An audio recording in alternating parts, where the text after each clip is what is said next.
And then I can record to your computer, right? Yeah.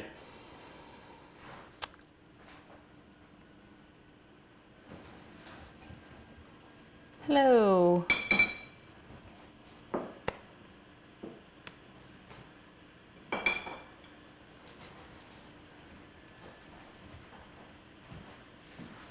I'm just gonna wait a couple minutes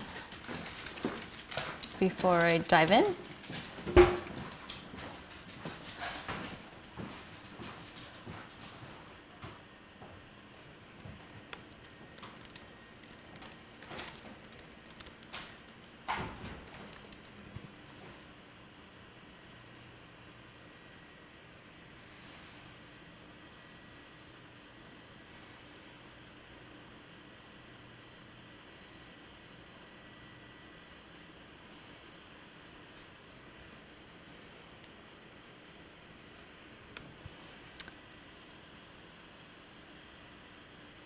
Hey everyone in YouTube land. I just want to pull up the chat window, make sure I have that here.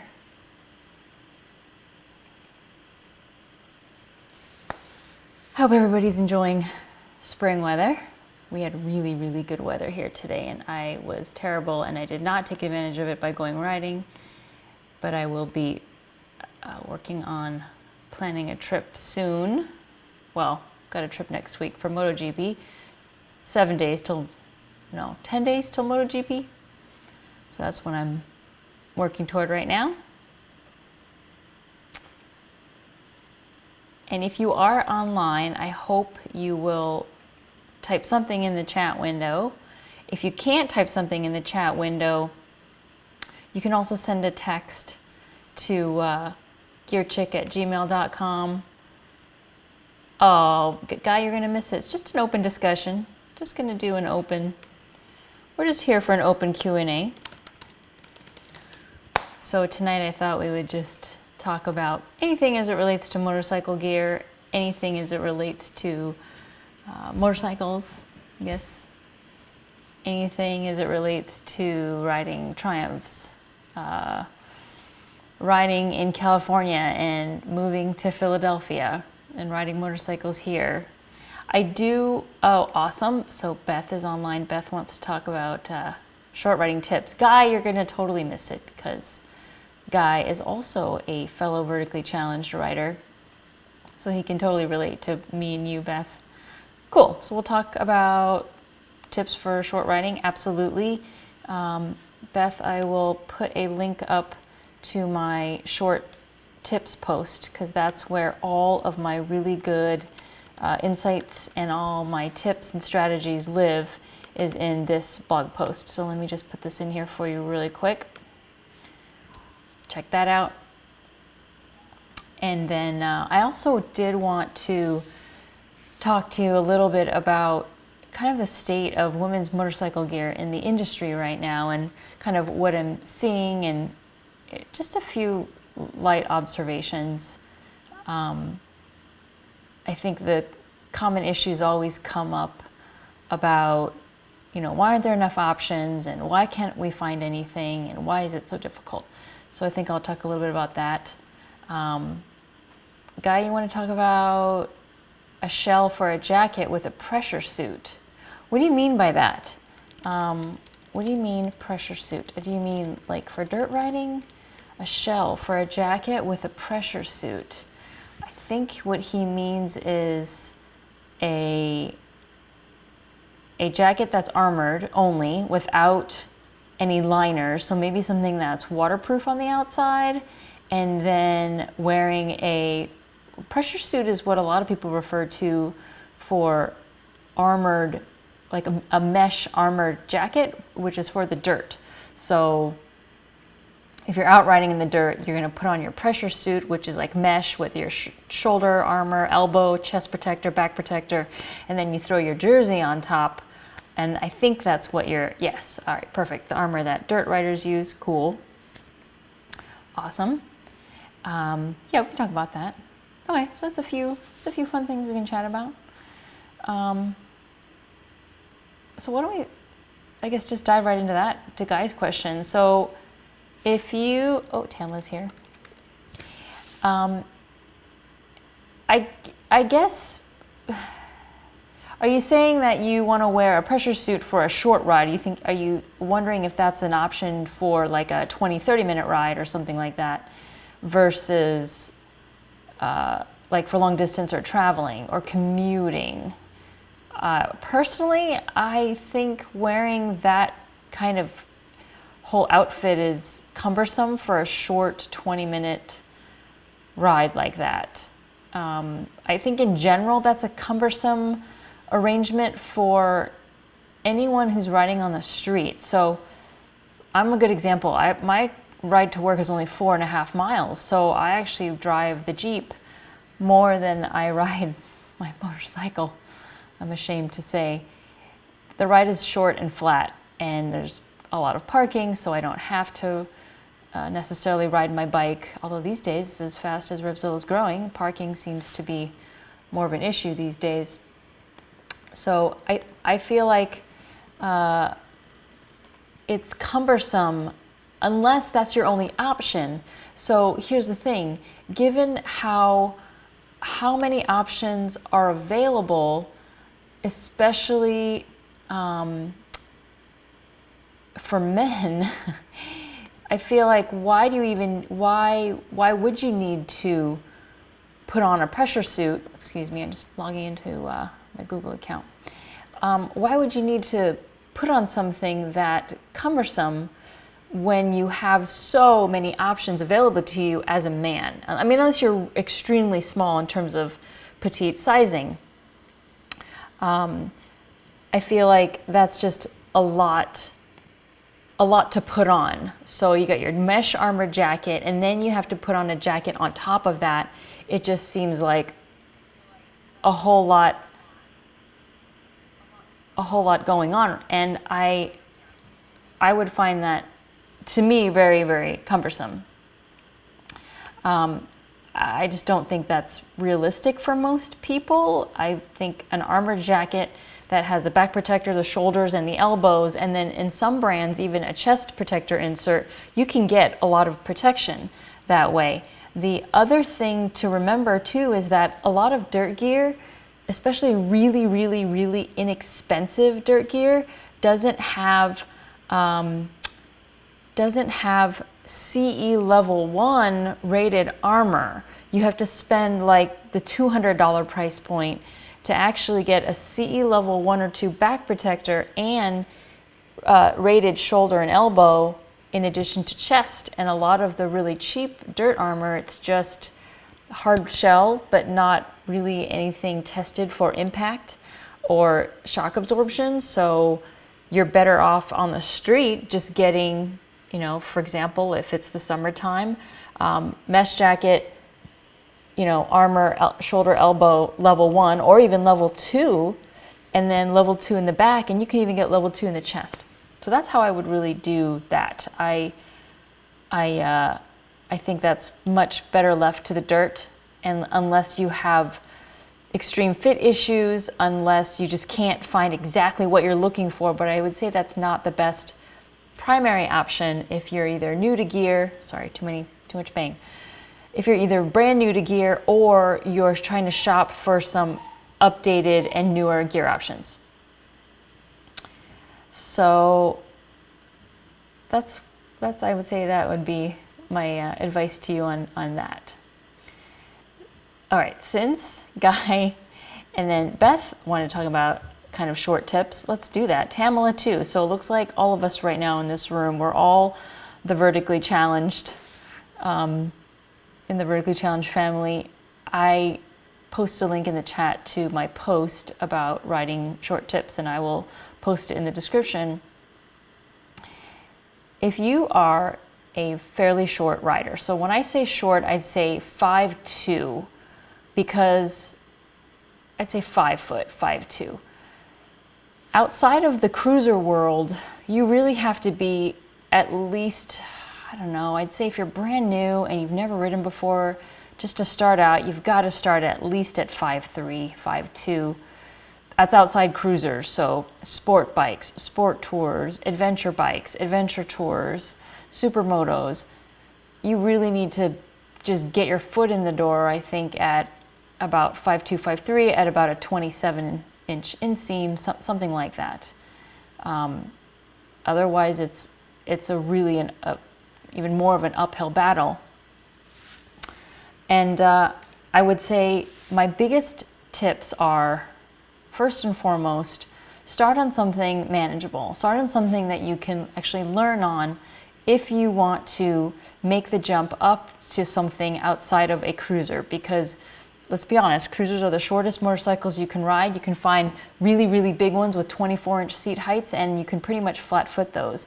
But if your goal in life is you want to ride a multistrada, you want to ride a supermoto, you want to ride a track bike, you want to ride a Ducati Monster, you want to ride things that are far taller than your inseam, just trying to learn how to do it is going to be a lot harder and more of a learning curve. So your learning curve is just getting steeper and steeper and steeper when you choose a bike for your first time, or that you're just not ready for, or you're learning on something, or you're choosing bikes that really aren't appropriate for your skill level. So my rule of thumb is always go lighter and taller. So a really skinny bike that's tall but light, super light. And then also, aside from the correct bike choice, your riding boots. And you should always be wearing something that's meant for motorcycling, because if you're already struggling with height and you know you're not going to get a flat foot, so that means you have to adjust by making sure that you know what you're doing, so that you're braking appropriately, that you're using the right foot on the right inclines, that you're parking in the right spaces, that you're, strategically maneuvering your bike in parking lots in such a way as not to get yourself stuck. You need as much footing as you can, and so boots are the biggest thing, and we'll actually kind of sidestep into that for Tamil in a minute. But you need something more than just your sneakers to give you the right traction and stability. So imagine wearing a hiking boot, which is maximizing comfort. And sure, it may cover your ankles, but hiking boots are light. They're I would say a lot of ones that I've ever worn, they're really light and they're really comfortable, but they're not there for the kind of stability that we need. So a really good motorcycle boot, one that's really designed purposefully for riding, you're going to find it's going to give you security around your ankles. It's going to make you feel good. So when you put your foot down, it's going to feel solid. It'll hopefully feel better. The other thing is, forget that you have a right foot. Lean on that left. And unfortunately, that probably won't apply as much to maybe those of you who live internationally and might be living where you drive on the other side of the road. But here in the United States, where we ride on the right side of the road, your left needs to come down, and you're going to use that, and you're going to get used to moving yourself off the seat, toward the left side, so that you get more stability. And because you're not going to grow, your legs aren't going to get any longer, so there's no point in trying to make them do something that they cannot do. Wear really good boots. Learn how to shift your weight off the seat, and don't rely at all on flat feet. Get used to the one left and make sure you pick the right bike. I'm going to post a link to, in the description of this video, to my short links blog post, and it lists all the bikes I've ever ridden, and it lists a couple of techniques I've used to try to give myself a little bit more height, but more importantly, just to show you that the more time you put into it, the more thought you put into it, the more patience you have for yourself and the sport, you will be able to ride the things that you want to ride. But trying to make them happen a lot sooner and faster usually isn't going to work as well as trying to force yourself to ride something you're just not prepared for. Sorry, I'm just trying to keep my eye on the live chat. So those are my kind of main tips, my main takeaways. Take a look at my post. I hope you'll email me or message me on my social streams if you have questions. So let's go right over to boots, because Tamala wants, my awesome friend Tamala Rich, if you've never heard of her, she's a tremendous solo adventurer. She's an inspirational speaker. She's shorter than I am. and she rides a F650 GS with, I believe, a customized suspension.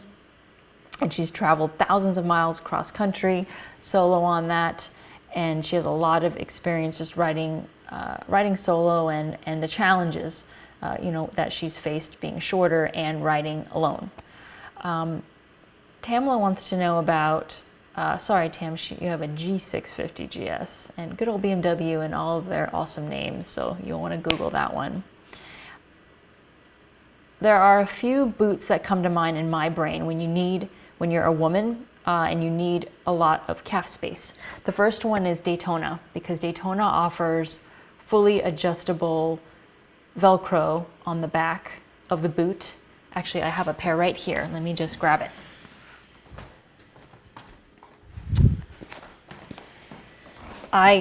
For me, that's actually not my problem. I have the opposite problem, but Daytonas are extremely adjustable.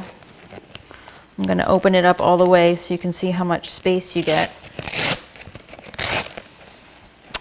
I'm going to open the zippers fully as well. Okay, so it opens up like a flower. So there's the back, and there's pretty much your entire calf space is open. And then it's got a tremendous side zipper on the front. But once you get your boot zipped, then you have this wonderful extra space back here to adjust your calf fitment. Now, certainly this is only going to work to a certain point, but the Velcro is pretty sturdy, and then now you have more space than before. So Daytona is one of my favorites, also for height, so might as well throw that in there. Daytona's a boot that I invested in about 6 years ago to get more height and then more stability. So the soles are amazing. They last forever. They just do a really nice job. The quality's phenomenal. They're all handmade in Germany. But you can see in the toe box here how even the soles in the front are thicker. So your foot is pitched up quite a bit. And then the heel, your foot is about, it's about up here. So if I put my finger in here, the insole is actually raised too, so your foot is kind of like this and then down. So it's kind of like a wedge. They're really comfortable. You can walk all day in them. I know they're not the sexiest boot, but a lot of motorcycles gear isn't designed to be sexy so much as really, really amazing when you need it to protect you, when you need it to be taller, when you need it to grip for you, when you need the stability. So that's where you'll probably find them to be useful. Daytona has another boot out called the Lady Pilot. The Lady Pilot is a streamlined version of a Daytona, so it's less busy looking. It's a little bit higher, the calf height's a little bit higher, but it still has adjustability. It just doesn't look as touring. It looks a little bit more casual. But the Lady Stars come to mind. Another brand that comes to mind is CD. So let me get my CD. Sorry. Okay. And I know that, as far as lifestyle, Beth is asking about shifting, and then Tam asking about hiking. Well, Tam, okay, two questions. So one question is, are these good for hiking? Sure, if you had to hike in them, yeah, okay, you could do that. But Tam, you have luggage. So if you're going to actually go hiking like up a mountain, you need to pack a hiking shoe. If you're just wanting, something comfortable enough to walk around town, do a little sightseeing, hang out for the afternoon in, some little town that you're stopping through, yeah, it's really comfortable. The soles are really supportive and they offer all day comfort. But if you're actually going hiking, they're too heavy. You're not going to want to hike a mountain in these. But I would say that they would be comfortable. It's just they're kind of heavy and chunky. The thick sole it can be an issue for shifting, so you may need to adjust your clutch lever up just a little bit if you're on something with a standard foot controls, like anything in the standard riding position. A Triumph, a Bonneville is a good example. Maybe a V-Strom. BMW. The shifting, I think getting under is not such a big deal. It will be more of an issue if you're on a sport bike, because anything thick on a sport bike, especially with your knees, your foot position below your hips, is going to be a problem.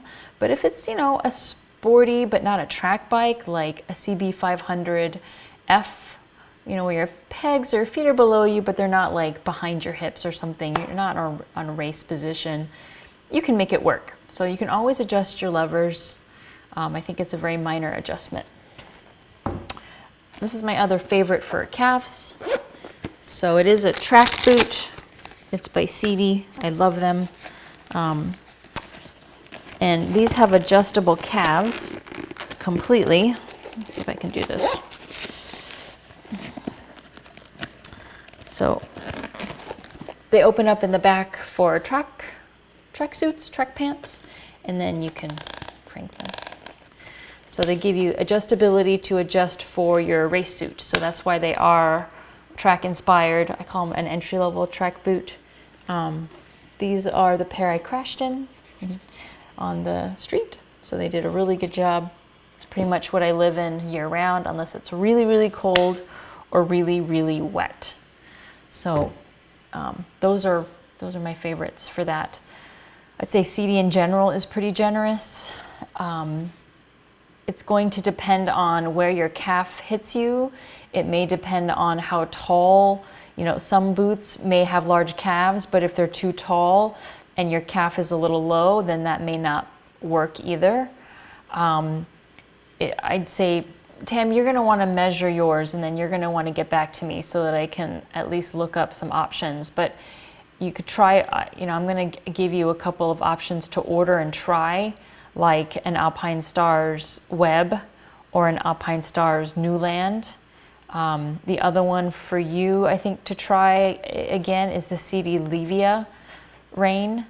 That's another one that you may want to consider. But we'll chat offline a little bit more about that this week. The other way to do it is a slightly lower boot if none of these are large enough, like the Alpine Stars Newland, and that's like a mid-height. So the Newland would be like this high, so it just hits you just below the calf. Alpine Stars has a ladies boot called the Valencia, like Valencia, Spain. It's about $160. It's just a low touring boot, waterproof.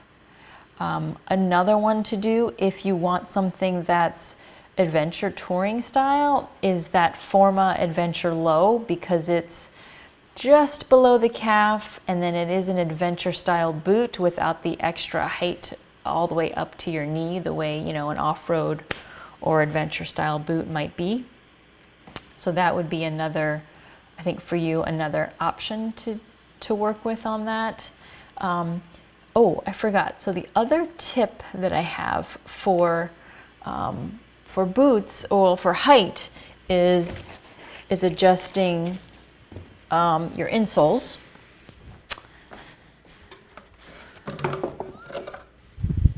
And I talked about this in, I think, my last Q&A, but it's always an important feature to reiterate, and that would be your insoles. So one thing to do is invest in a boot that's more protective, and then either size up if you have to, so that you can add this inside, and then as soon as you add an insole like this that has more height on the back, it will give you the same effect as the Daytona, the Lady Star, without the heavier sole in the front. Because on something sporty like my Triumph, for example, wearing a heavier boot it's just cumbersome. I can do it, but it doesn't feel as good as this.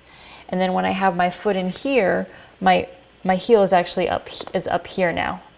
So I went from down here to up here. So then when I go to put my foot down, my heel's almost on the ground, at least on my left foot. And then for me, that's all that really does is It gives me the ability to put my left foot down flat, and then I don't have to shift my butt over. I put my left foot down and there it is. The other thing that will also make a really big difference is your suspension. So let's say, for example, you're like me, you're 5'3", 5'2", excuse me, I'm 5'2", I lost an inch apparently in 5 years. You're 5'2", but you want to ride something like a KTM 1290 Super Adventure or KTM 1290 Super Duke GT. Just read the review of that.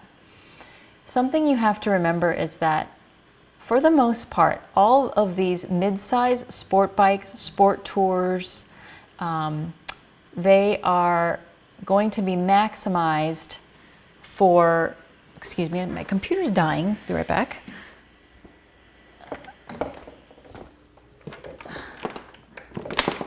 Gotta plug in. There we go. That your suspension is always going to be set up from the manufacturer for a 150-ish, 160-pound man. So when you weigh 130 pounds, like I do, or you just weigh well below the manufacturer's spec for the rear shock and for the suspension, you may not compress that suspension to bring your weight down. So, you know, if the bike, say the bottom of the bike is here, and then here you are sitting on it, but when you sit on it, you don't sink in at all because your weight can't compress the shock down, then you end up on your tippy toes. But if you either can adjust the suspension, either you get a custom suspension like Tamala did, that's how you get more height. I think that's the best way to get your ergonomics right. So ergonomics are another thing that you need to look at.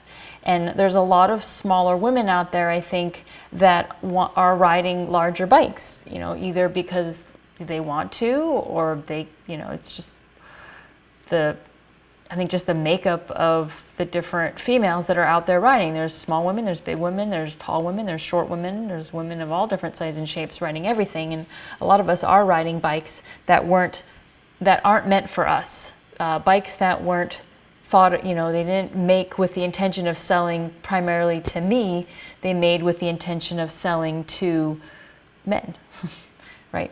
Taller men, heavier men, a person who weighs at least 150, 160 pounds. So for me, that's the other way I also gained height. So between my boot giving me this much more height from the ground, so I got like, I'd say right there, from the heel up here, that's easily 3 inches, plus my suspension, I have a custom rear shock, an Öhlins rear shock. I had it sprung for my weight.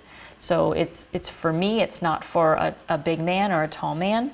And that also for me made the biggest difference as well. I realized backing up into a parking spot one day that, wow, I don't have to get off the bike and park this. I can actually move it back pretty easily because my feet were just a little bit closer to the ground where I could get the balls of my feet closer. So it still didn't make me flat, but it just gave me a little bit more stability. I still jump off my bike all the time, so I really, really recommend learn how to park your bike. Learn how to get off of it, drop the side stand down, and maneuver it and park it where you need to and back it into spaces. It doesn't matter if you're sitting on the bike or not. There's no rules. There are no, yes, you should eat cookies, eat more cookies, eat eat some pizza, eat some beer, get your weight, bump your weight up so that you can compress that rear shock. You know, try sitting, a good example is sit on, if you can, a little Rebel 250 Honda Rebel. Sit on that and then see what happens when you sit on that Thruxton. I guarantee when you sit on the Thruxton, your weight doesn't compress at all. So one trick is when you sit on a motorcycle, if you don't feel yourself just sink down even just a little bit, then you know that shock is really, really stiff, and that bike is waiting for a taller or heavier person, probably weighing another 30 pounds, to sit on it and then compress the suspension. So you need to do your homework when you're looking at your bikes. If you want to buy a Super Duke GT, you need to see what the stock suspension, what the spring weight is. You have to see how heavy of a person did they imagine riding that bike and buying that bike. And I guarantee you, most likely it's someone who weighs 150 to 200 pounds. I would say generally you'll find that the springs on these suspensions, again, these are for sporty bikes, these are race bikes, these are sport touring bikes, that sort of thing.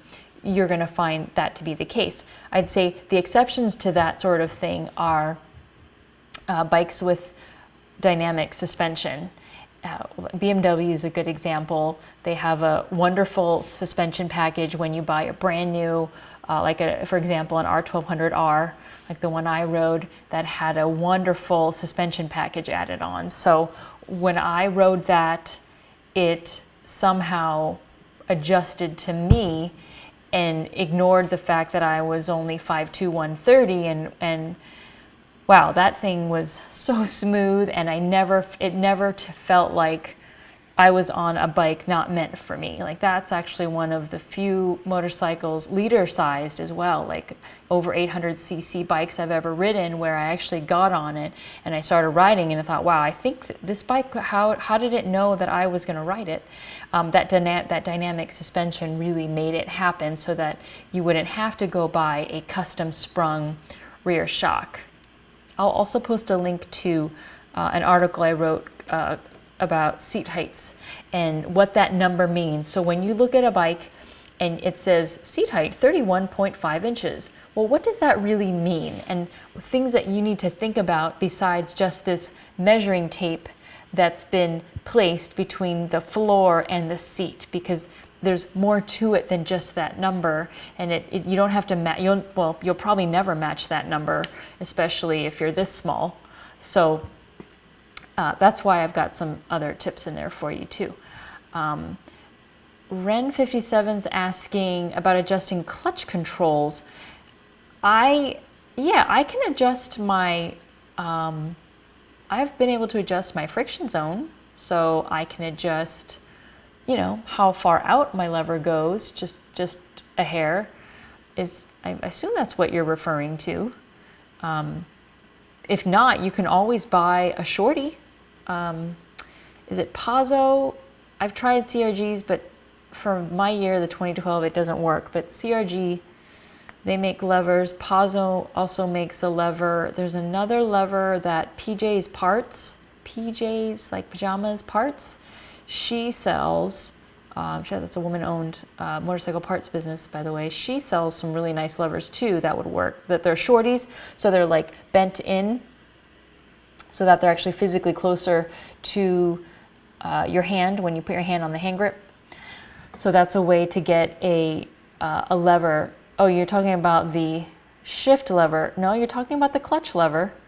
So yeah, for the clutch lever, you should be able to adjust that.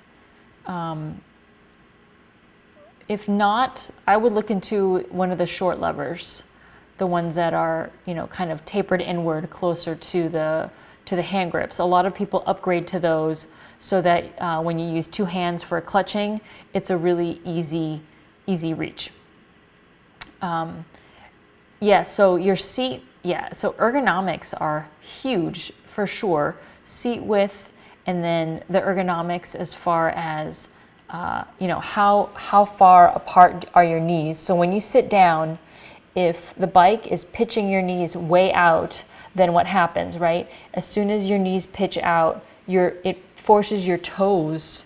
It forces you to be on your toes. But what happens when you get on a seat that's really skinny, like a dirt bike? Well, at least your feet now are facing forward, right? They're facing forward, so they don't have to pitch out and then force you on your toes.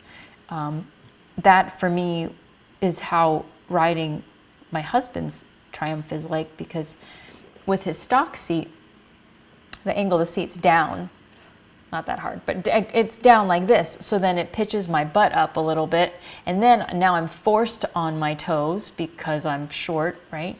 So the ergonomics make a huge difference. And also think about how many cylinders and how big your engine is. So say you're deciding you're buying a inline 4 cylinder 1000cc bike. Well, now you have 4 cylinders.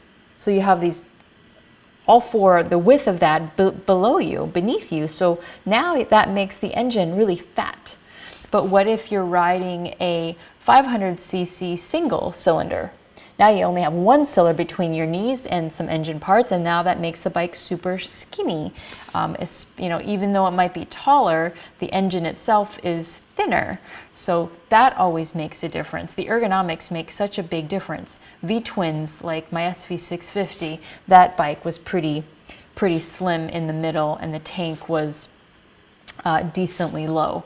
But the ergonomics in that sense also make a really big difference. So you definitely want to take that into consideration when you sit on things as well. But I think that really like the most difficult, or I'd say the most common thing I see is you're buying bikes that you're not ready for. You're buying bikes that are just not right for you. You know, a Triumph Street Triple is not a first bike. It's not a bike that any brand new rider is equipped to ride. You've never ridden before, and I, you know, I'm going to be blunt here, but what makes you think you can ride that? Like, what makes you think that you know how to handle the clutch and throttle control? What makes you think you can brake on a dime so that you don't drop it? What makes you think that you have the stability and the confidence to stop smoothly so you don't drop it at a stoplight or drop it in a parking lot? You know, what makes you think that you can learn to ride something that powerful and that tall so quickly without losing control in a parking lot, or God forbid, in a corner? Making the worst bike choice for yourself is really how you're really making it harder to ride the bike. You could lower that bike to the ground to where it's actually scraping the ground, but is it going to be any easier to master the techniques of smooth braking, smooth stopping, smooth clutch and throttle control, you know, mastering your friction zones? You've got to choose the right bikes so that you don't end up on something that you are not ready for, and now you're trying to force into submission by dropping the suspension, dropping the entire bike to the floor to where you've completely lost ground clearance. And now when you decide to actually push yourself and lean, you're going to bottom out. And you don't want to bottom out, especially on something sporty. It's just in general, you don't want to bottom out. So bike choices, really good bike choices. Pick something that you know you're ready for. Pick something that you know you can at least try on and you know, see what happens, and something that you're not going to be afraid of or apprehensive about when you jump on it. So I feel like bike choices are one of the biggest speed bumps in the way of many people. And then I get emails about, well, what do I do? Well, you should sell it. You need to sell that Yamaha R1 because I don't know how you think you're going to ride that without lowering it, and then now you've really lost the ability to ride a sport bike. I'm not sure what you think you're going to do with that. So I think bike choice is a huge thing also to get the height. But for me, one of the other big things that I've done to really master, or just to compensate for lack of height, is skill and riding ability and knowing my limits. I know that when I say I'm going to ride my husband's bike, I know that when I go out to ride that, I have to be perfect, and literally I have to ride better than anyone else so that I don't drop it, because he would be really sad, and it breaks my heart when I make him sad or when he's sad. So I know that I have to be really careful, and I have to brake so smooth. I have to pick the perfect parking spots. I have to be really strategic about which direction I'm going to park into the gas station and which direction I'm going to leave. And if that means a 5-point turn to get into the pump spot that I need so that I can get out of that spot quickly and smoothly and easily without dropping the bike or making or trying to backing myself into a U-turn that I can't make or whatever it is, I'm putting so much thought and effort into riding that as perfectly as I can. And that's just, it takes, I think, some time to kind of develop that confidence. I remember when I took his bike up to New York, it was the first year we were here 3 years ago, and I had the SV at that point, but I bought the SV in March and he bought the Speed Triple in May, and I just fell in love with it. I started riding it a lot. I think I rode it like 1,000 miles. And so when he was gone one weekend, I took it. I went on a 2-day trip by myself up to the New York border. I ended up going to Hawks Nest. There was this really cool bridge along 97. So I made a left turn. I went down this little rickety bridge. I got to the very end of it, and it was a 2-way road, dirt road. It was either left or right, and it was dirt and this 1-lane, like skinny little path, basically unpaved road.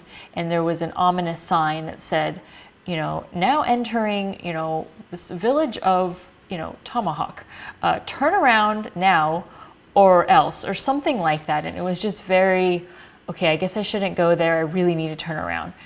I didn't expect that. And so the road too it was dirt and gravel when I got to that point, and it was rough road. So I got off the bike and I had to basically walk it out of this really awkward road or end, because there's no way I could just made a U-turn there. It was like just this tiny, like 8-foot wide little, piece of dirt. And so I carefully got off, I U-turned it, I walked it, I'm walking it.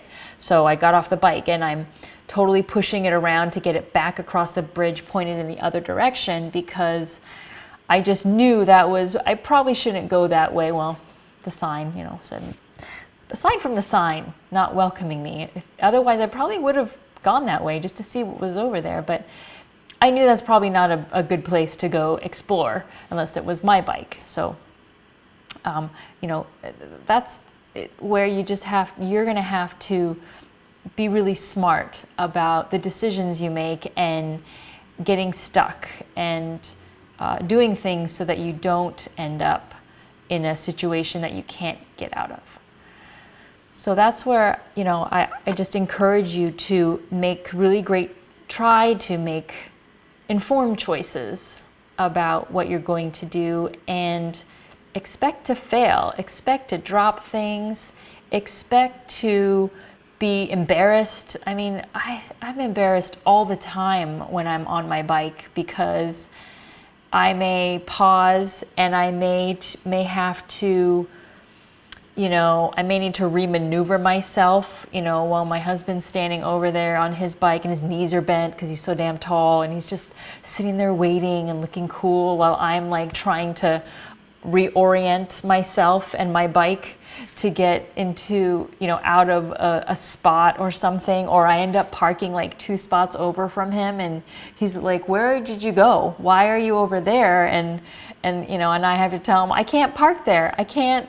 If I park in that spot, I will be stuck.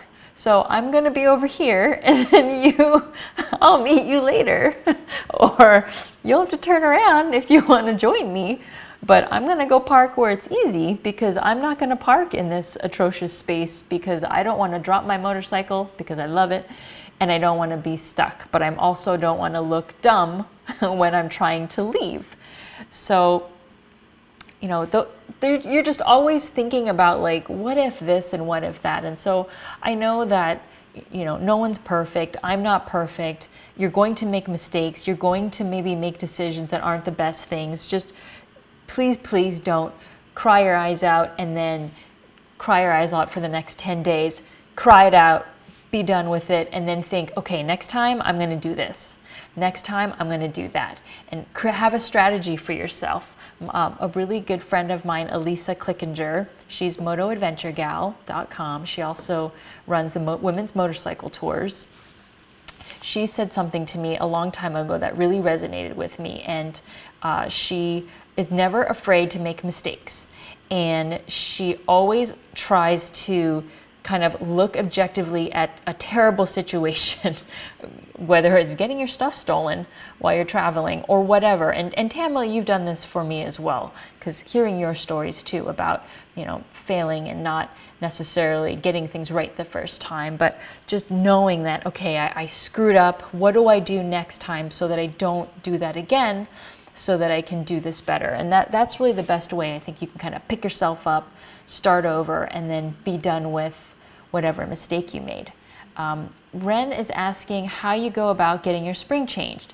So can any dealer do it? No, I would say any dealer can't do it. Only the dealers that have very specific suspension specialists. So I would say every mechanic has a basic knowledge of setting of suspension, right? What does the rear shock do? What do the front forks do? That sort of thing. But what I would do is I would Google and ask your local friends for suspension shops on the East Coast. Well, I have two recommendations actually. One recommendation I have, and Ren, if you email me through my website, I will send you an email for my friend Ken, who did my spring, and he lives in, I think, Minnesota, Minneapolis, Wisconsin, somewhere over by the Great Lakes. And if you send his shock to him, I believe he will respring it for you. I was fortunate though to see him in person at Moto America last season. So, but here there's a awesome shop called Washington Cycle Works, and I think they're in New Jersey, and they are a suspension specialist. That's what they sell shocks. They specialize in looking at your suspension, advising you on the best options, on fixing your suspension, modifying it, adjusting it, tailoring it to your needs. So depending where you live, there'll be someone, because there are racetracks all over the country, and inevitably there is a suspension motorcycle guru somewhere near there. In San Francisco, I'd say a couple favorites is Super Plush Suspension. James runs Super Plush, and I believe he's still in San Francisco, so he's a good person out there. I know there are really good people around the country, so put a word out into your local riding community. If not, email me. I'll help you find somebody. But for suspension, you definitely want a specialist, not just a general mechanic, I would say. So those are my, yes, and Tama, I totally agree with you. It's all about positivity, like positive self-talk, and I'm guilty of that. I'm not good at always maintaining a positive outlook or being optimistic about things. I tend to be very pessimistic first. It takes me a little while, but with my motorcycle, it's taken me a little while, but I've finally kind of figured out where I'm gonna go next, and kind of at least I know I'm gonna keep this one for a little while, because I do love her. She's been my dream bike for a while, and I do adore it.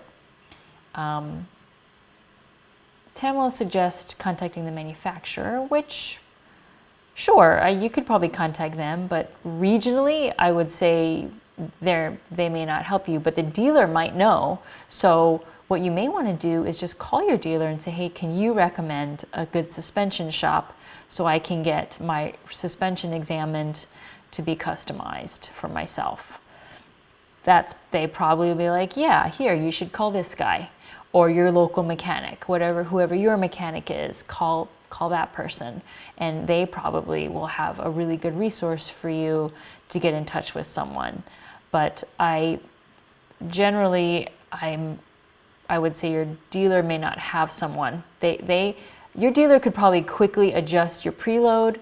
Your dealer can probably quickly maybe make a slight adjustment on your rear shock for you. But as far as looking at you and going, okay, you're 5'4", you're 150 pounds.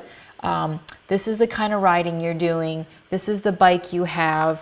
This is what's on your bike. You know, what do you want it to do? How does it feel? That kind of, that broad overview almost.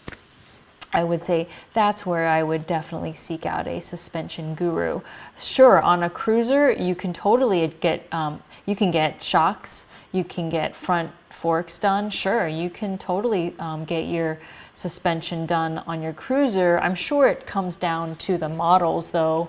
I'm sure certain models are easier to buy parts for, but I know like companies like Progressive, they make shocks for motorcycles. I'm sure there are other cruiser brands, cruiser friendly suspension parts. I only am aware of the sport bike brands like Penske. They make rear shocks like Öhlins. That's what I have on my bike. I have an Öhlins rear shock. Progressive. Then there's companies that offer options in the front, like Racetech. They offer front fork options. Tamala, you got, I'm pretty sure you customized your suspension, right? And what brand or what company did you use to get parts? Because I think you got your rear done completely, and then I thought you got the front done as well. But what's important with suspension is that you balance the front and rear. And so if you have the rear set up, you want to have someone examine the front and make sure they're both in sync, because on a sport bike, the slightest change and really customization can really make a huge difference on the feel of the bike for you and kind of your overall experience on it.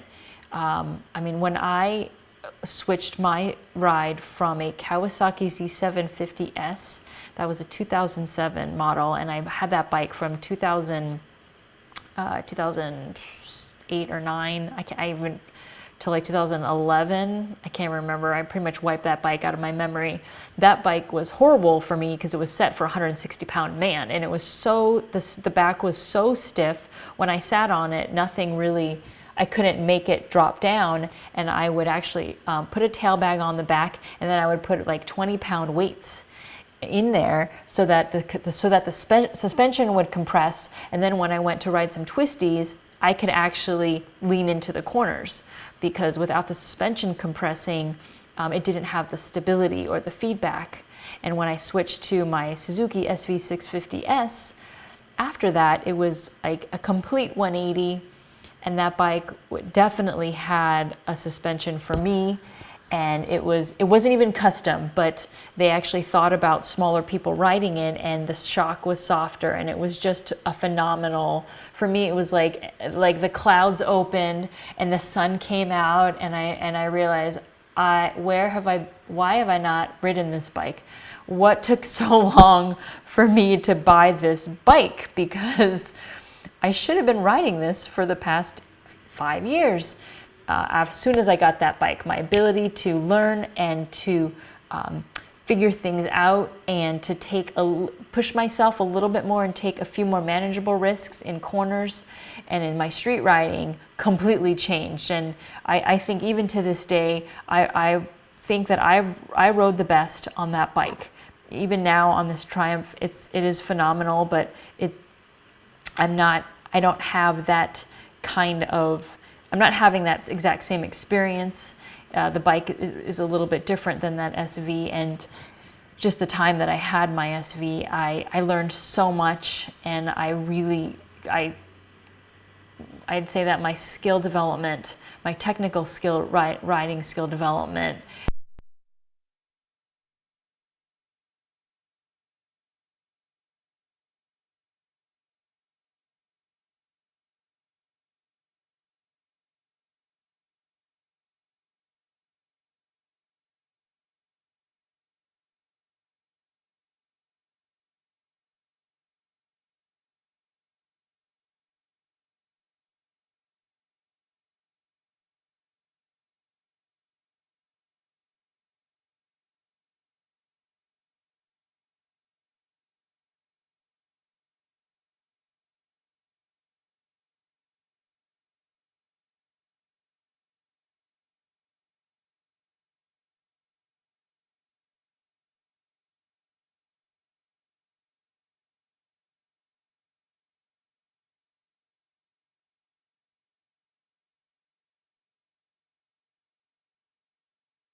Pamela, you're going to have to tell me if I'm back or not.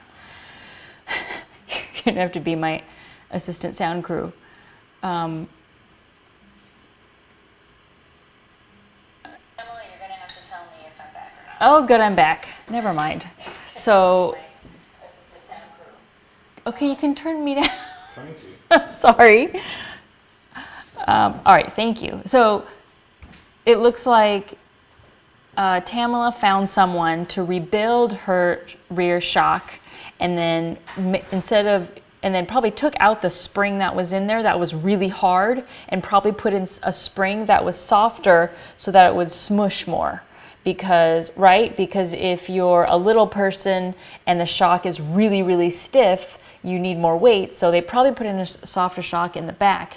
But then she also had her front forks worked on, and she said now it squats instead of nose diving. So when if you're on your motorcycle and you come to a stop and it feels like your nose is about to hit your dashboard, your front forks are too soft, and you need it to be a little bit stiffer so that when you come to a stop, like Tamla says, it squats. So that it kind of squats down instead of nosedive forward. So I'd say that's where that'll also make a big difference as well. So if you're not even sure, I'd say go to your mechanic and say, hey, hopefully a mechanic you can trust. Say, hey, look at me, look at this bike. What do you think of the suspension? Do you think that it's appropriate for me? Do you think that should I change this suspension? Am I on the wrong bike? Even don't be afraid to ask that question, but a suspension god, as I call it, someone like my friend Ken Hall or a James from Super Plush, or Race Tech, they will be able to tell you, yeah, you need a softer spring, or you might need this, or you might need that. And they're going to probably ask you about your riding, like, well, what kind of riding do you like to do? What's your experience, that sort of thing. So you can definitely get that kind of feedback. But I would definitely say that, your suspension makes a huge difference, especially if you're riding a sport bike or an adventure bike. With those of us who are doing sporty things, when you're cornering and you're doing twisty and mountain riding, your ability to do that can change dramatically, and your confidence can really change if your bike isn't really set up for you to do that and for it to do what it's supposed to do and the way that it was designed to. So definitely try to find someone, if you're not sure, to kind of evaluate that. Ren, I would say if you are my size as well, 5'2", 130 pounds, or smaller, even lighter than me, 100 pounds, 110 pounds, that bike is definitely too stiff. I'd say stiff in terms of the stock shock.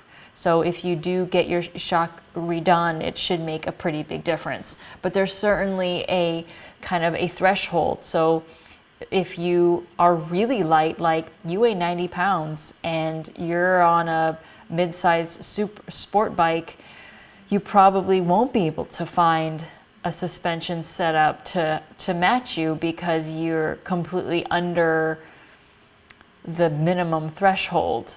So, look into it, try to find an expert or a mechanic who'll help guide you that way.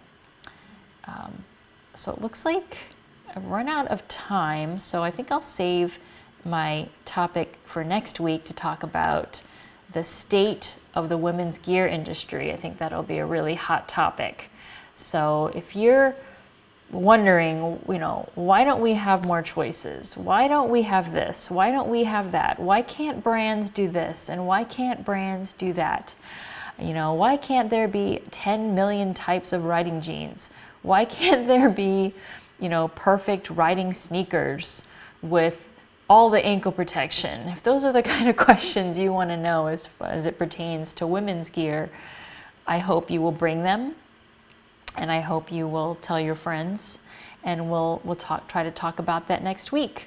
I would say next week's going to be my last one for a couple weeks because MotoGP, I will be flying to Austin next Thursday. So I hope you will come back and see me next Monday. again at 9 p.m. East, 6 p.m. West, and we'll talk up the topic of women's motorcycle gear and your frustrations, your concerns. I think what I want to share is my free tips to every women's motorcycle manufacturer on the planet. How to sell more gear to women, what features and fit issues do you need to resolve, or could you do to sell your gear to the masses? You know, what are some things that I've seen? I've dressed thousands of women, I would say, at this point, and I've seen pretty much every body type, every body issue, and there are some common features that I think every women's gear manufacturer needs to incorporate into their product lines to be successful. So I'm going to just give that information away, and then bring your questions, bring your comments. I think it'll be fun. So thanks for tuning in. I hope you found some of that interesting. If you did, I hope you'll share it with your friends. I'm still trying to figure out this whole YouTube streaming thing to get these messages out and to help as many people. So thanks again for listening. I look forward to chatting with you next week, and I hope you have a really great week, and I hope your weather is amazing as it has been here today. Have a great night.